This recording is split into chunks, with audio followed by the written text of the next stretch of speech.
wabarakatuh.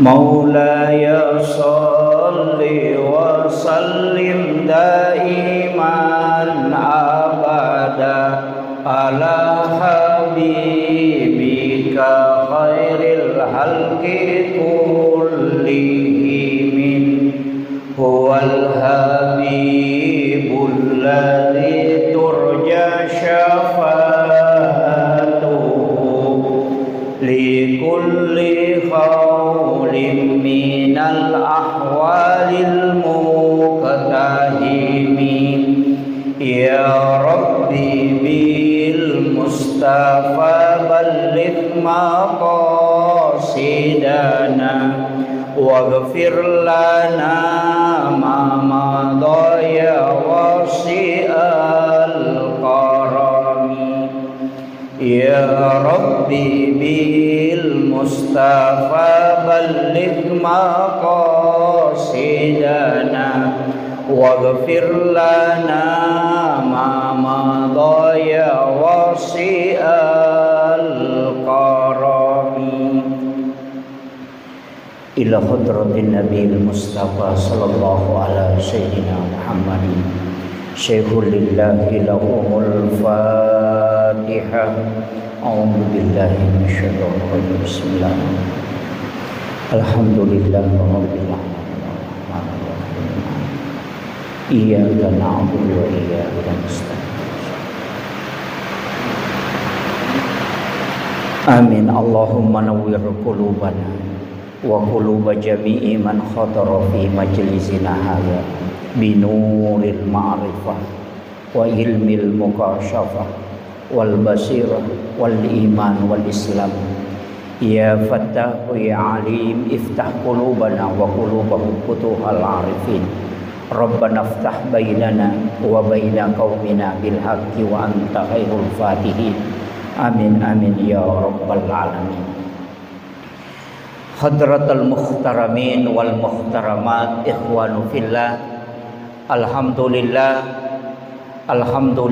rabbil alamin. Nashhadu rabbana annaka antallahu la ilaha illa anta ba'asta muhammadur rasulan basyiran wa nasiran qauluhul fasl wa hukumul adl wa sunnatihir rusyd wa huwa bil mu'minina raufur rahim.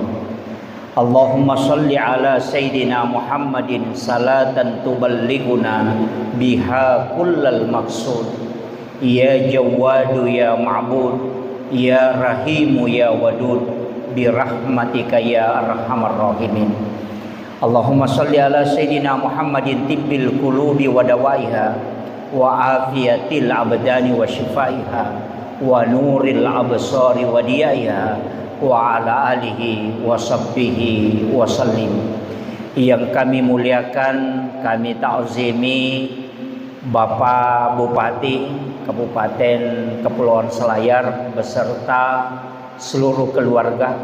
Yang kami muliakan, kami ta'zimi Bapak Wakil Bupati, Bapak Kapolres, Bapak Dandim, Bapak Ketua DPRD, Bapak Kejari, dan seluruh tamu undangan yang tanpa terkecuali kami muliakan, kami ta'zimi para alim ulama, para masyayikh, para habaib, para azatis dan azatizah, Ibu Bupati beserta seluruh hadirin wal hadirat yang insyaallah dirahmati dan dimuliakan oleh Allah Subhanahu wa taala. Alhamdulillah, malam hari ini kita mengadakan zikir di akhir tahun. Walaupun kegiatan ini mungkin ada beberapa di kalangan umat Islam tidak sepakat. Kalau kita buka di media sosial, mungkin ada yang mengkritik bahwa perbuatan ini tidak boleh dilakukan. Tapi perlu saya tekankan bahwa malam hari ini merupakan malam 1 Rajab, di mana malam ini disebutkan oleh Rasulullah salah satu dari 5 malam yang doa tembus ke langit. Yang pertama adalah malam 1 Rajab, yang kedua adalah malam nisfu Sya'ban, yang ketiga adalah malam hari raya Idul Fitri, yang keempat adalah malam hari raya Idul Adha. Ada ulama membagi, mengatakan malam Lailatul Qadar, ada yang mengatakan malam Jumat. Sehingga ada ulama mengatakan ada 6 malam yang doa pasti diijabah oleh Allah Subhanahu wa taala, karena pintu langit dibuka pada 5 malam itu. Bahkan salah satu ulama kita yang sangat masyhur, yang dekat ini juga akan diadakan haulnya, Ki Haji Muhammad Sain Abdul Ghani, kita kenal dengan guru sekumpul Martapura, itu punya wasiat ke guru-guru kita. Sebenarnya beliau mengambil dari guru beliau juga, bahwa siapa yang tidak tidur pada 5 malam itu, malam 1 Rajab, malam nisfu Sya'ban, malam hari raya Idul Fitri, dan malam hari raya Idul Adha, dan malam Jumat, siapa yang tidak tidur mulai selesainya sholat maghrib hanya beribadah kepada Allah hingga masuk waktu subuh dengan mengharap keridhaan Allah, ketika orang itu wafat maka jasadnya akan dijemput langsung di alam kubur. Sering kita menemukan ada ulama yang dimakamkan setelah diletakkan di dalam lahat itu hilang. Termasuk almarhum al-maghfurlah Andre Gorota Kiai Abdul Rahman Ambodalle.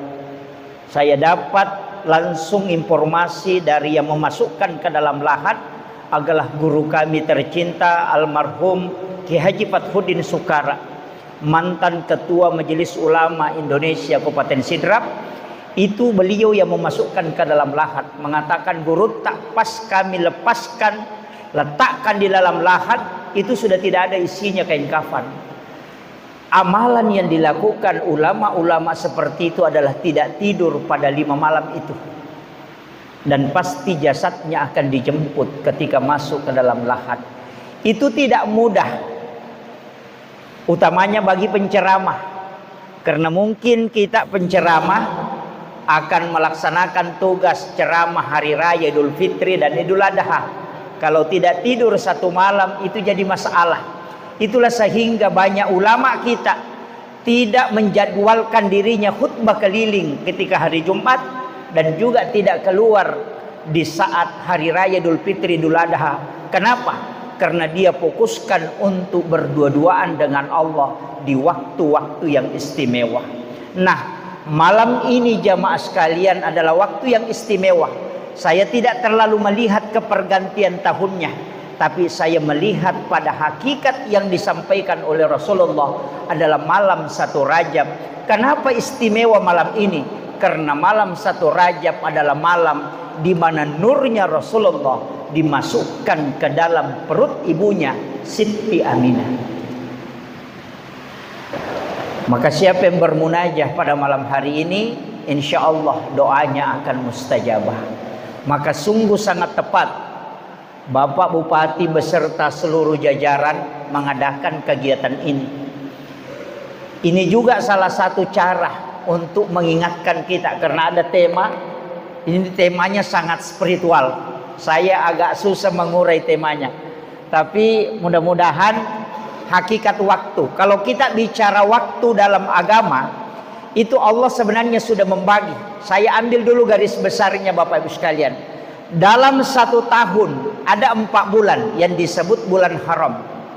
Dari bulan haram itu disempitkan, ada 1 bulan istimewa yang disebut dengan Sayyidus Syuhur, yakni bulan Ramadan. Kemudian disempitkan lagi di bulan Ramadan istimewa, karena di dalamnya ada malam Lailatul Qadar. Dalam 1 pekan ada 1 malam yang istimewa yang disebut dengan Sayyidul Ayyam. Itu adalah hari Jumat. Di hari Jumat nanti ketika disempitkan lagi ada 4 waktu istimewa. Hari Kamis sore menjelang masuknya maghrib Jumat, yang kedua malam Jumat. Yang ketiga, ketika khatib duduk di atas mimbar untuk mengambil khutbah kedua. Kemudian yang keempat, sesudah sholat Jumat hingga menjelang masuknya waktu asar. Ada ulama sedikit menarik, ba'dal maktubah fi sholatil asar. Sesudah sholat asar jangan merubah posisi duduk. Posisi tahiyat setelah salam sholat asar jangan rubah posisi duduk. Di situ kita bermunajah, bisa bersolawat, bisa bermunajah, karena di situ pintu langit dibuka. Makanya ulama-ulama kita selalu memanfaatkan waktu-waktu istimewa itu. Kemudian kalau kita tarik lagi, ini tadi 1 pekan disebut Sayyidul Ayyam, ditarik lagi 24 jam, nanti Allah akan buka. Ada kita sebut pagi, sore, disebut agama zikir pagi dan petang. Pagi itu sesudah sholat subuh sampai selesainya waktu duha. Kalau petang sesudah sholat asar sampai masuknya waktu maghrib. Di situ paling banyak zikir, tapi di sana dilarang sholat. Hampir dipastikan waktu-waktu istimewa berzikir nanti di situ akan ada larangan sholat. Sesudah sholat subuh itu tidak ada sholat, makanya di situ suruh berzikir. Nanti masuk waktu syuruk baru boleh kita sholat. Begitu juga sesudah asar tidak ada sholat di situ sampai masuknya waktu maghrib. Di situ, karena ada 5 larangan itu. Sesudah sholat subuh, ketika matahari terbit sampai naik sepenggala, pas matahari di tengah, kemudian sesudah asar, dan di waktu matahari memerah sampai dia tenggelam.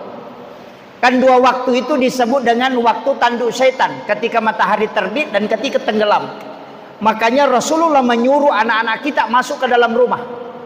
Jangan biarkan anak-anakmu berkeliaran di ketika matahari memerah, apalagi menjelang tenggelam. Cuma sekarang terbalik, anak-anak pada keluar karena ingin mengabadikan, namanya sunset.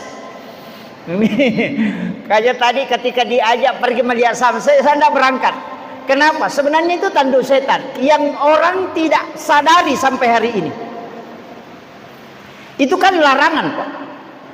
Nabi menyuruh kita, anak-anak kita disuruh masuk ke dalam rumah. Kunci pintumu dengan menyebut nama Allah.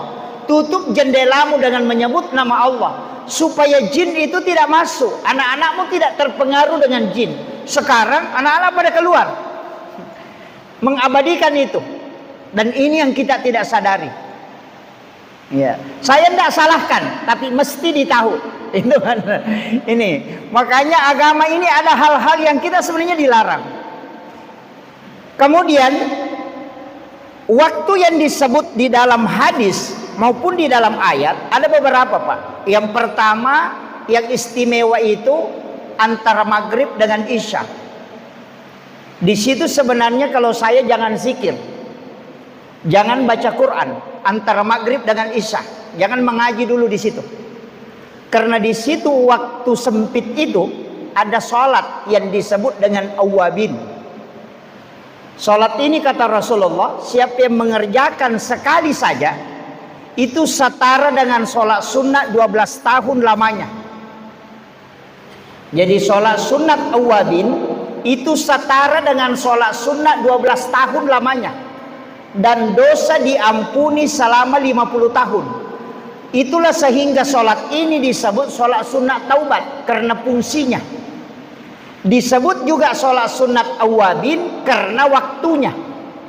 Awab itu kembali, artinya seharian kau mengurusi dunia, seharian mengerjakan tugas kantor, seharian mengerjakan tugas sekolah, seharian mengerjakan tugas mencari rezeki ekonomi. Maka antara maghrib dengan isya jangan pulang, jangan urus itu, kembalilah kepada Allah. Waktunya tidak lama, hanya sekitar 1 jam. Disebut awwab karena orang kembali kepada Allah. Salat cuma 6 rakaat, 2 rakaat 1 salam. Surah yang dibaca sembarang aja. Jadi siapa yang salat 6 rakaat antara maghrib dengan isya itu setara dengan sholat 12 tahun lamanya. Itu hadis sahih, Pak. Inilah yang disebut dengan sholat sunat awabin. Tapi sholat ini paling bagus dikerjakan di rumah, jangan di masjid. Kalau saya, Karena sholat sunat itu afdalnya dikerjakan di rumah. Kalau sholat fardu di masjid. Kalau sholat sunat bawa pulang ke rumah. Nabi menegur sahabat itu karena semua sholatnya di masjid. Makanya Rasulullah mengatakan, la taj'al buyutakum maqabira. Jangan kau jadikan rumahmu sebagai kuburan. Nawwiru buyutakum biqiraatil Qur'an wassalah. Tarangi rumahmu dengan bacaan Al-Quran, dengan sholat. Itu karena para sahabat melaksanakan sholat di masjid. Semua sholatnya, sholat sunnah dikerjakan di sana. Bahkan di waktu tahajud dia datang ke masjid. Maka Nabi menegurnya bahwa jangan jadikan rumahmu sebagai kuburan. Kenapa? Masjid itu sudah mendapati keberkahan. Rumahmu yang harus juga mendapatkan berkah. Maka tempati dia sholat. Nah, ini penting saya sampaikan. Jangan sampai semua sholat kita bawa ke masjid. Tidak.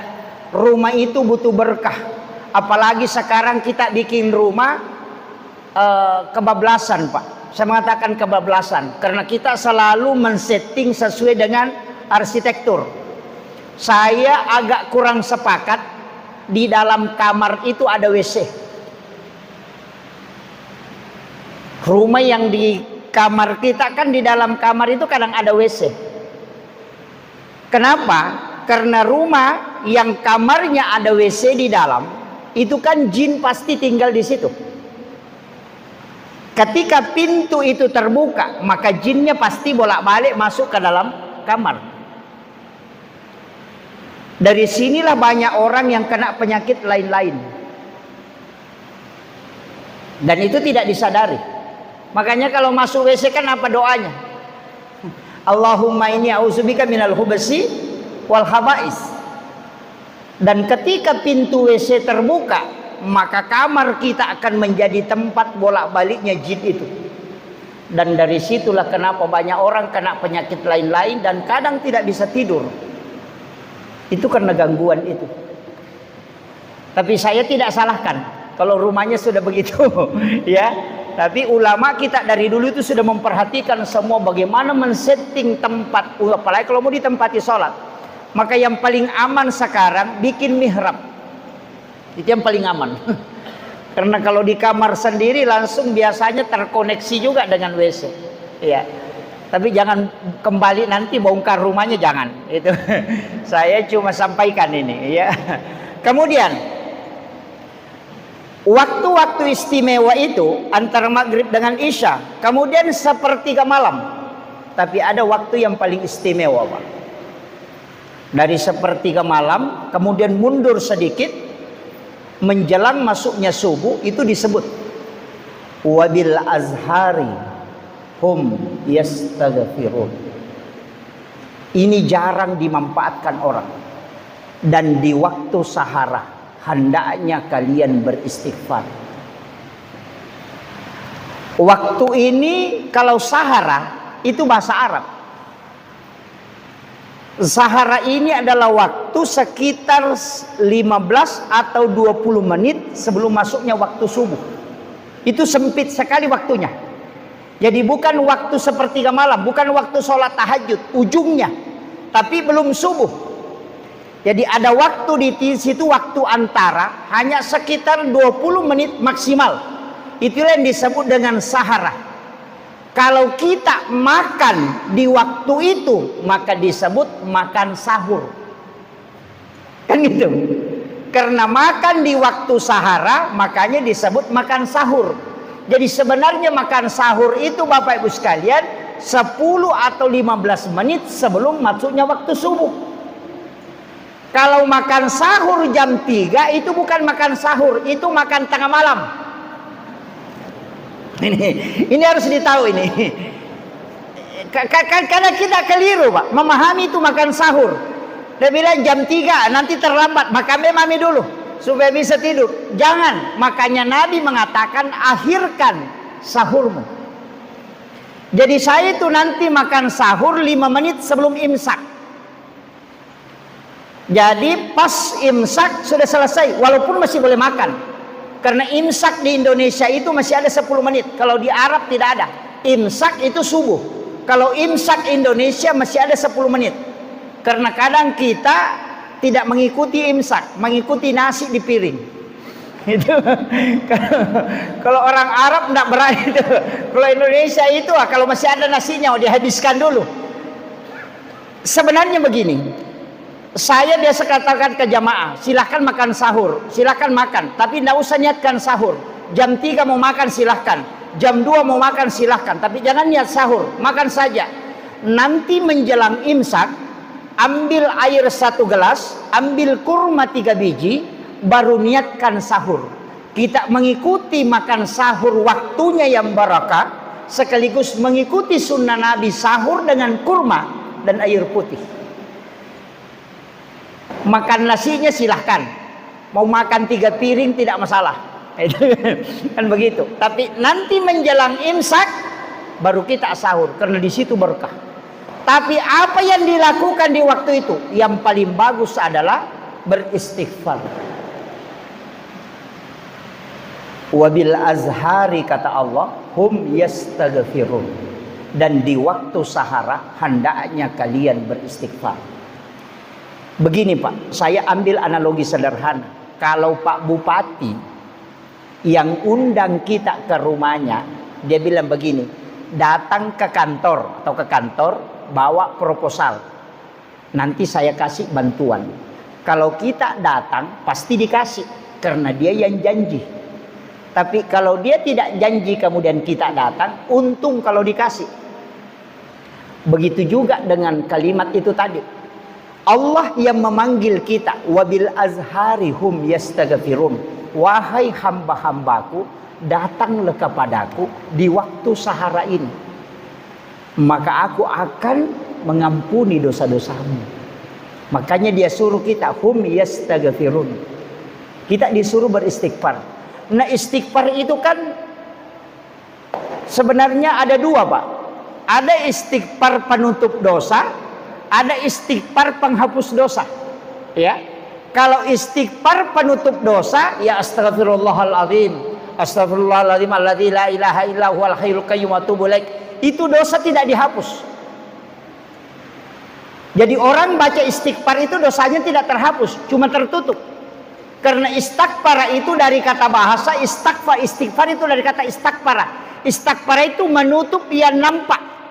Saya kasih contoh, kalau Bapak menulis di kertas, kemudian ada tulisan yang salah, kita ambil tip X, kemudian kita tip X, tulisan itu tertutup tapi tidak terhapus.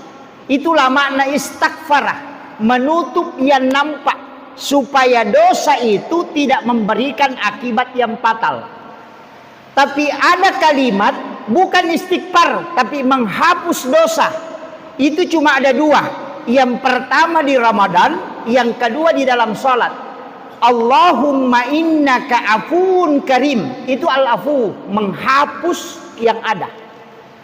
Jadi kalau istighfar menutup yang nampak, kalau al-afu menghapus yang ada. Makanya Ramadan itu menghapuskan dosa, bukan menutup. Yang kedua sholat. Rabbi ghafirli warhamni wajaburni warfa'ni warsukni wahdini wafini wa'fu anni. Makanya sholat itu menghapuskan. Kalau istighfar cuma menutup. Nanti di hari kemudian akan dinampakkan semua. Tapi ketika orang baca al-afu itu penghapus. Itu bedanya. Makanya istighfar dari kata istighfara, kemudian al-afu itu dari kata afu, menghapus. Jadi kalau dosa-dosanya mau dihilangkan, banyak membaca al-afu.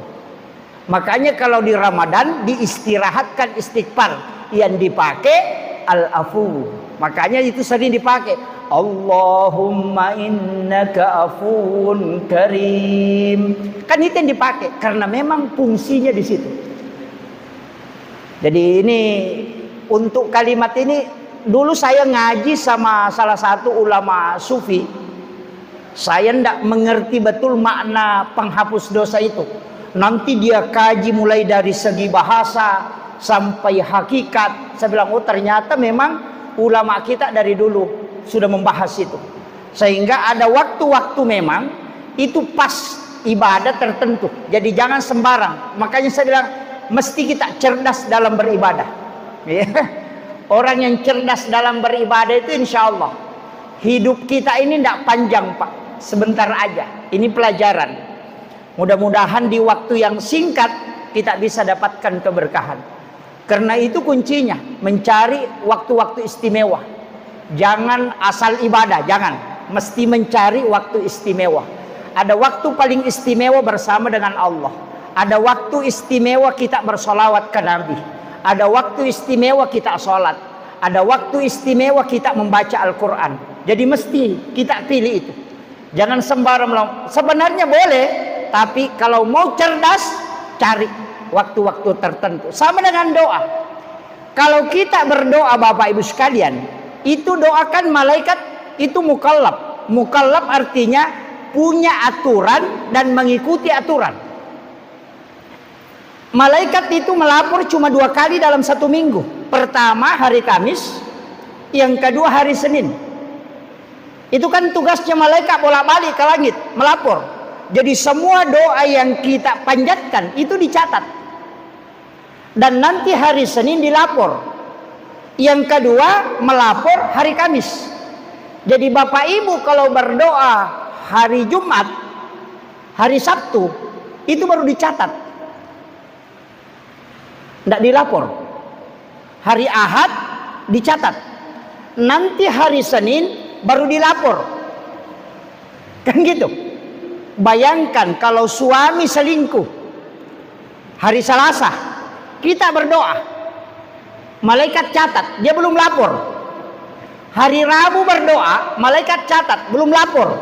Bisa-bisa dia menikah, belum dilapor kan? Coba pikir analogi sederhananya. Kadang-kala ada orang Pak berdoa, misalnya sholat duhur minta sepeda, sholat asar minta motor, sholat maghrib minta mobil, sholat isya minta naik pangkat. Malaikat belum lapor, masih dicatat. Jadi nanti tuh malaikat pusing. Dia bilang tadi minta sepeda, minta motor, nah belum bisa saya lapor, berubah lagi. Kan begitu. Dari situlah Imamul Ghazali mengatakan ijabu 42 yauman mania. Kalau mau diterima doanya 40 hari 40 malam, jangan ganti doa. Istiqomahkan. Analoginya sederhana Pak. Ulama kita selalu pakai analogi sederhana. Kalau ada anak kita, anak kecil, hari ini minta sepeda, besok minta sepeda, lusa minta sepeda, terus minta sepeda. 1 minggu saja dia minta sepeda, pasti kita belikan kalau ada uang. Tapi kalau hari ini minta sepeda, besok minta motor-motor, besoknya minta mobil-mobil, kita pasti belikan es krim supaya dia diam. Kan begitu. Sama dengan seorang hamba yang berdoa. Ketika dia istiqamah dalam berdoa, tidak merubah doanya, maka itu potensinya diijabah, itu lebih besar. Dari situlah ada ulama mengatakan ikut ke imam, mengaminkan doanya imam 40 waktu sholat, insya Allah doamu mustajabah. Itu maknanya.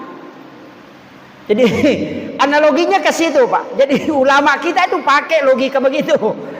Jadi sama gitu. Kenapa Imam Syafi'i mengatakan sholat Jumat mesti 40 jamaah yang mukim? Kenapa? Karena ada hadis Nabi, 40 umatku berkumpul berdoa, itu setara doanya 1 waliullah.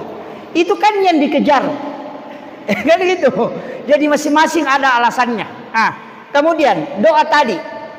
Kalau kita berdoa, menunggu malaikat melapor, itu prosesnya pasti lama. Apalagi tadi kalau suaminya selingkuh hari Selasa, hari Kamis baru dilapor, stres kita. Lama sekali menunggu itu. Bagaimana caranya supaya cepat?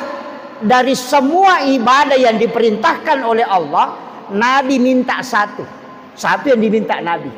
Berikan alat atau ibadah yang umatku tidak menunggu. Di saat dia melakukan, engkau langsung menerimanya.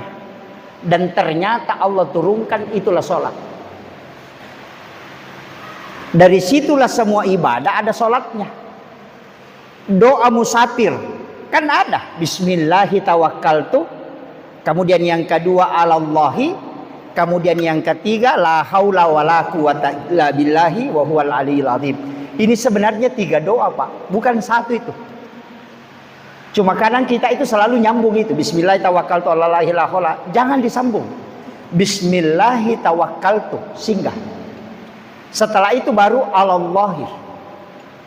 Kemudian la haula wala quwata illa billahi wa huwal aliyil azim. Kalau hakikat dalam tasawuf, bismillahirrahmanirrahim. Sebelum kau berangkat, masuk ke dalam situ.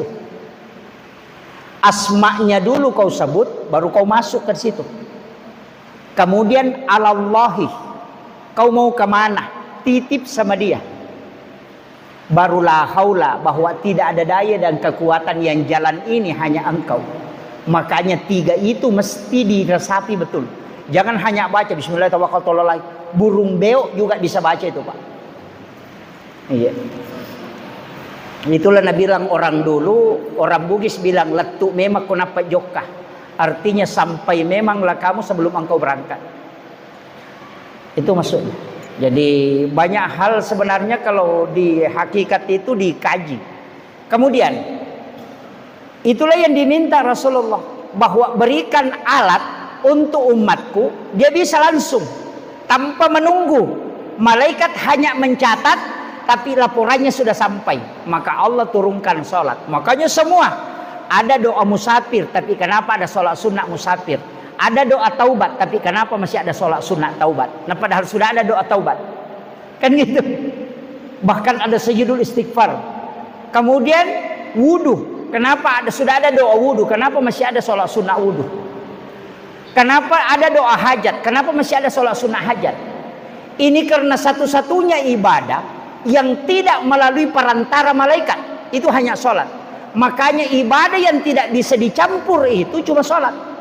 Orang puasa nonton TV tidak batal puasanya, tapi orang sholat nonton TV pasti batal sholatnya. Itu kuncinya. Orang haji makan itu hajinya tidak batal, tapi orang sholat makan pasti batal.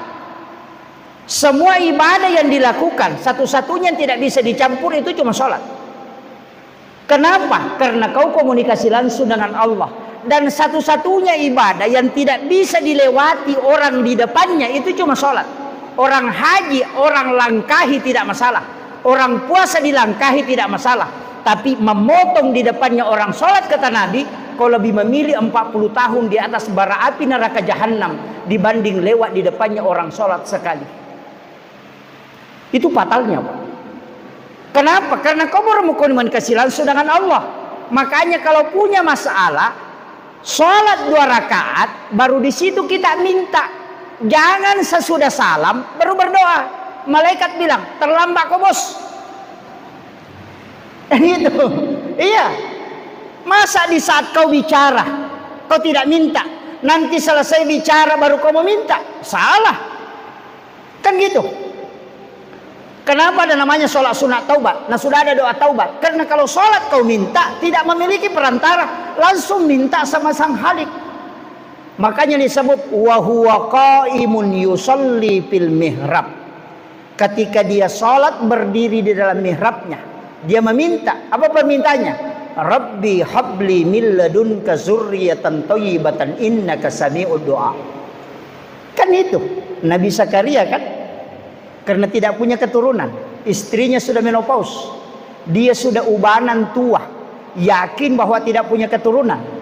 Tapi ketika dia sholat di dalam mihrab, kemudian dia meminta, apa yang dijanjikan oleh Allah? Annallaha yubassiruka bi Yahya musaddiqan bi kalimatin wa sayyidan wa hasura wa nabiyyan minas sholihin. Itu hebatnya, Pak. Makanya di langit kedua itu ketika Nabi Isra Mi'raj, ada 2 nabi yang menjemput di langit kedua itu. Kalau pertama Nabi Adam, langit kedua kan Nabi Isa dengan Nabi Yahya. Nabi Isa lahir dari ibu tanpa bapak, Nabi Yahya lahir dari ibu yang sudah menopause. Mustahil menurut manusia, tapi tidak mustahil bagi Allah. Apa maknanya? Itu karena semua sholat. Bahwa ketika manusia semua angkat tangan, ambil air wudhu, sholat 2 rakaat, minta di saat sujud terakhir, tidak ada yang menghalangi. Dan yang mustahil bagi manusia cukup mudah bagi Allah. Analoginya begini, kalau bapak mau ke Jakarta, Itu bisa naik mobil, tapi mungkin 2 bulan baru sampai. Kalau mau cepat naik kapal, tapi ada lebih cepat apa? Naik pesawat.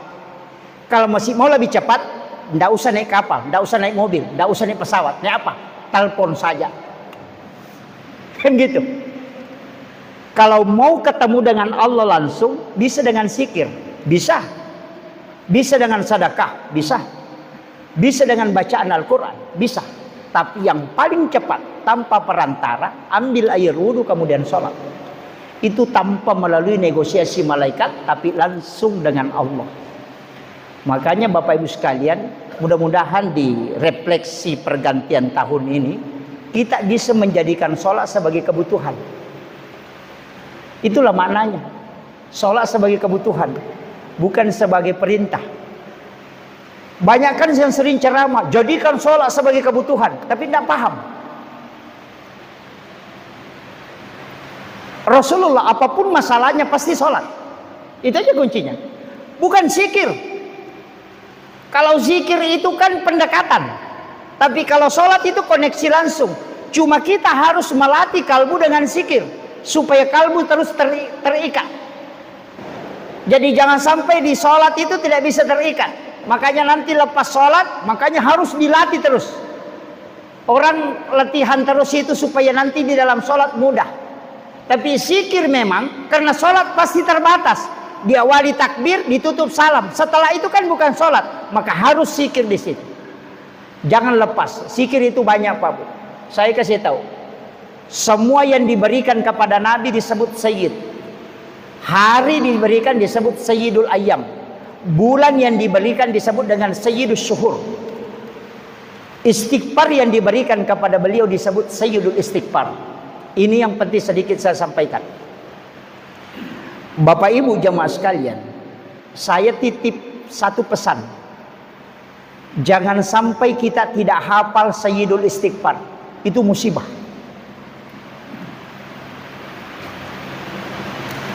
Kalau Bapak Ibu tidak hafal doa-doa yang lain, satu doa ini jangan tinggalkan. Hafal betul. Jangan meninggal kecuali menghafal doa ini. Sayyidul Istighfar. Karena Rasulullah mengatakan, dari sejak Nabi Adam sampai Nabi setelahku, diturunkan oleh Allah beberapa doa dan wirid. Tapi tidak ada yang membuat iblis menangis sampai matanya bengkak kecuali Sayyidul Istighfar. Sekian banyak doa yang diturunkan oleh Allah kepada nabi-nabi dan umat-umat terdahulu, tapi tidak membuat iblis menangis, kecuali hanya satu doa yang diturunkan oleh Allah kepada Rasulullah. Itu membuat iblis menangis, kata Nabi, sampai matanya bengkak. Hanya Sayyidul Istighfar. Kenapa? Allah menjanjikan, kata Nabi, siapa di antara umatmu Muhammad yang membaca kalimat ini sekali saja di malam hari, kemudian dia meninggal pada malam itu, maka aku, kata Allah, yang akan menjadi jaminannya, pasti dia di surga. Siapa yang membacanya sekali di siang hari, kemudian dia meninggal pada hari itu, maka aku, kata Allah, menjadi jaminannya, pasti dia di dalam surgaku. Jadi kalau mau mendapatkan jaminan langsung dari Allah, bukan dari Nabi. Kalau Nabi itu syafaat, kalau Allah itu rahmat. Jadi kalau mau dapat jaminan langsung, hafal itu, baca aja. Sekali di siang hari, sekali di malam hari. Sesudah sholat subuh baca sekali, sesudah sholat maghrib baca sekali. Nah kita di situ Ji, kalau maghrib dibaca itu sampai subuh, kalau subuh dibaca itu sampai maghrib. Nah kita mau meninggal di mana? Kalau bukan maghrib sampai subuh, subuh sampai maghrib, tidak ada waktu lain. Makanya kalau mau dapat jaminan, baca aja itu.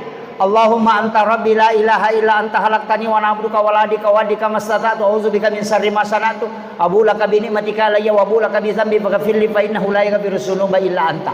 Sudah hafal? Belum? Pendek aja itu, lebih pendek daripada surah Al-Ikhlas. Kalau tidak hafal, nanti pulang ke rumah, buka HP, ketik di Google Sayyidul Istighfar, itu akan naik. Mulai dari bahasa Arabnya, bahasa Indonesianya, bahasa Inggrisnya, ada semua di situ. ketik saja Sayyidul Istighfar. Dan saya wasiatkan, hafal itu Pak Bu. Sungguh celaka kalau kita tidak bisa hafal. Kenapa kata Nabi? Semua Nabi diturunkan doa, kecuali hanya satu doa yang membuat iblis menangis sampai matanya bengkak, saking lamanya menangis, hanya Sayyidul Istighfar. Dan itu jaminan. Kan begini Pak, Nabi itu kan minta 22 permintaannya, dia mengatakan 21. Yang saya dapatkan di hadis Sunan Abu Daud itu 22 permintaannya Rasulullah, cuma satu yang tidak dikabulkan. Salah satu permintaannya sehingga Sayyidul Istighfar diturunkan. Apa kata Nabi?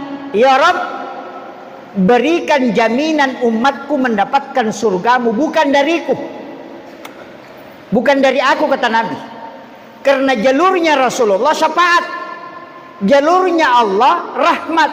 Makanya kalau mau masuk surga cuma dua, jangan jalur sholat, jangan jalur sedekah, jangan jalur zikir. Kalau mau masuk surga dua jalur, jalur syafaat atau jalur rahmat. Cuma syafaat diraih dari mana? Rahmat Allah diraih dari mana? Dari sholat, dari zikir, semua kan begitu. Tapi jalurnya cuma dua. Kalau mau masuk surga, satu jalur syafaat, satu jalur rahmat. Syafaat terbagi 4. Syafaat Al-Quran, syafaat anak perempuan, syafaat ulama, dan syafaat Rasulullah. Rasulullah terbagi 2 syafaatnya, syafaat umum dan syafaat khusus. Jadi syafaat itu tidak mudah Pak, dan tidak satu. Ada kan salah paham, dia kira syafaat itu cuma Rasulullah. Oh enggak, Al-Quran bisa memberi syafaat. Makanya siapa yang menghafal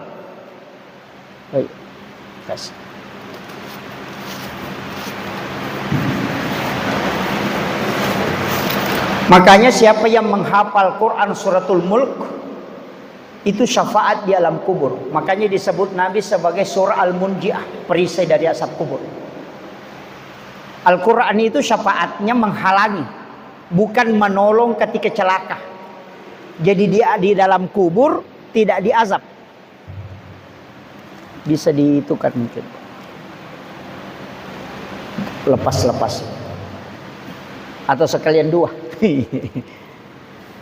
Oh iya. Jadi Al-Quran itu memberi syafaat, menolong sebelum masuk. Jadi kalau dia mengatakan syafaat Al-Quran, berarti sebelum masuk neraka sudah ditolong, sebelum disiksa di kubur sudah ditolong. Kalau syafaatnya Rasulullah 2, ada yang menjemput di neraka, ada yang dijemput sebelum masuk neraka. Makanya Nabi itu paling pertama membuka surga, tapi paling terakhir masuk. Jadi Nabi adalah orang yang paling pertama membuka pintu surga dan akan masuk ke dalam surga, tapi dia juga yang paling terakhir akan masuk ke dalam surga ketika dia sudah menjemput umatnya yang terakhir di neraka. Pernah Bapak Ibu lihat petugas travel haji itu paling pertama datang ke bandara, paling terakhir naik ke pesawat. Nanti naik semua jamaah umrahnya di pesawat, baru ikut pengurus travelnya naik. Kenapa? Pastikan semua jamaahnya sudah di pesawat, baru dia naik. Begitu juga Rasulullah, dia pastikan semua umatnya sudah di dalam surga, yang sudah bisa diselamatkan, baru dia masuk. Jadi pertama masuk dan terakhir juga akan dia masuk. Itu kuncinya. Makanya kita ini kalau tidak dapat syafaat, rugi betul. Jangan harap saya banyak pahala Pak kalau datang ceramah di sini. Enggak. Yang lebih banyak pahalanya ini Pak Bupati. Karena pahala saya ceramah dan pahala jamaah yang hadir itu dikumpul, kemudian diberikan hadiah kepada yang mengurus kegiatan ini di Gejali. Makanya mempelopori kebaikan itu luar biasa pahalanya. Makanya siapa yang bangun masjid itu dibangunkan istana di dalam surga. Bapak Ibu kalau punya andil membangun masjid ini, itu sudah dibangunkan istana di dalam surga, walaupun tidak sholat. Iya, biar tidak sholat, karena janjinya Rasulullah jelas, man bana masjidan fid dunya lillahi ta'ala banallahu lahu baitan fil jannah. siapa yang membangun masjid di dunia karena Allah, maka akan dibangunkan istana di dalam surga. Bapak Ibu kalau ada sumbangannya di masjid ini, pasti ada rumahnya di surga, walaupun tidak sholat, cuma tidak masuk. Iya, dibangunkan, kan Nabi katakan, banallahu lahu baitan fil jannah, tidak mengatakan dimasukkan ke dalam surga, cuma dibangunkan. Kalau ada sumbangannya, ada rumahnya, tapi tidak masuk. Kan gitu, jangan salah paham. Dan itu hadisnya jelas Pak. Sama itu orang menyogok Pak sama disogok, tidak berdosa itu. Saya tidak dapat hadis bahwa orang yang disogok dan menyogok itu berdosa, tidak ada. Jadi kalau ada yang tanyakan, Pak Ustaz, kalau disogok berdosa? Saya bilang tidak. Yang menyogok tidak berdosa juga. Yang ada hadisnya itu ar-rasi wal murtasi pinar, yang disogok dan menyogok keduanya masuk neraka. Itu tidak berdosa. Begitu aja kan. Makanya dia pakai kaidah itu, Pak. Kalau berdosa kan masih bisa tobat. Makanya di ultimatum pinar. Sama itu Pak, kullu lahmin nabati min haram panaru oladin. Jelas itu. Makanya enggak main-main itu. Ini sudah jam berapa? Oh, ini saya ceramah sudah 1 jam ya? Sudah 1 jam ya? Belum? Tambah sedikit ya. Kemudian tadi saya mengatakan sayyidul istighfar. Jaminan itu ada 2 Pak. Syafaat. Syafaat Nabi, syafaat anak perempuan. Ada hadis Nabi itu Pak. Itu hadis sahih. Kita bisa buka di bab-bab awal itu Sunan Abu Dawud. Rasulullah mengatakan siapa yang meninggalkan 2 atau 3 anak perempuan ahli ibadah, maka ibu bapaknya tidak disentuh api neraka. Itu janji Nabi. Bukan anak laki-laki ya, anak perempuan. Siapa yang meninggalkan 2 atau 3 kata Nabi, anak perempuan ahli ibadah, maka ibu bapaknya tidak disentuh api neraka. Makanya bikin anak perempuan Pak. Kalau tidak ada perempuan setengah mati gitu. Makanya Nabi itu berdoa, perbanyaklah dari kalangan umatku perempuan. Makanya saya dapatkan satu hadis, ada 2 versi, ada mengatakan tidak akan terjadi kiamat kecuali 1:40. 1:40. Laki-laki 1:40 perempuan. Itu penduduk dunia. Di riwayat yang lain mengatakan 1:50. Makanya jumlah laki-laki sekarang itu sangat langka. Makanya jaga suami tak baik-baik, Bu. Bahaya itu. Iya. Karena sekarang kan perbandingan 1:7 kan. Berarti 1 laki-laki 7 perempuan. Kalau ada sudah menikah 1, berarti ada 6 gadis tidak dapat bagian. Belum masuk janda, masih gadis ini. Nah yang paling bahaya itu janda Pak. Iya. Iya. Saya kasih tahu, jaga baik-baik. Makanya Nabi ajarkan doa, Bismillahi ala nafsi wa mali wa ahli. Itu dibaca 7 kali. Siapa yang membaca 7 kali kata Nabi, maka Allah yang akan menjaga diri, harta dan keluarganya. Kalau anak-anaknya tidak mau diganggu orang lain, istri dan keluarganya tidak mau diganggu orang lain, baca doa ini. Karena inilah doa yang dititip Rasulullah kepada anaknya dan dia wasiatkan kepada umatnya. Sudah hafal doanya, Bu? Belum? Bismillahi ala nafsi wa mali wa ahli. Itu pendek aja. Itu supaya suami tidak diambil orang. Karena dulu itu orang cuma curi emas, curi motor, curi sapi. Sekarang banyak pencuri suami. Iya, banyak pencuri suami. Makanya servis suami tak baik-baik. Iya. Sebenarnya suami itu kuncinya cuma 1, Bu. Wanita idaman itu ulama kita mengatakan 3. Wanita idaman ya. Anggun di ruang tamu, gesit di dapur, seksi di kasur. Itu aja. Bisa. Anggun di ruang tamu, berpenampilan harus tidak membuka aurat. Gesit di dapur, piring gelas tidak bunyi, air panasnya sudah jadi. Kadang ada istri itu suaminya sudah geleng-geleng kepala, masih tidak mengerti. Ada tamunya mau dibikinkan air panas, sudah begini suaminya tapi tidak mengerti. Tidak ada di sini. Tidak ada, Bu. Kalau ada istri begitu, Pak, ganti saja.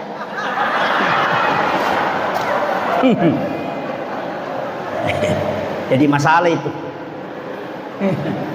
Iya.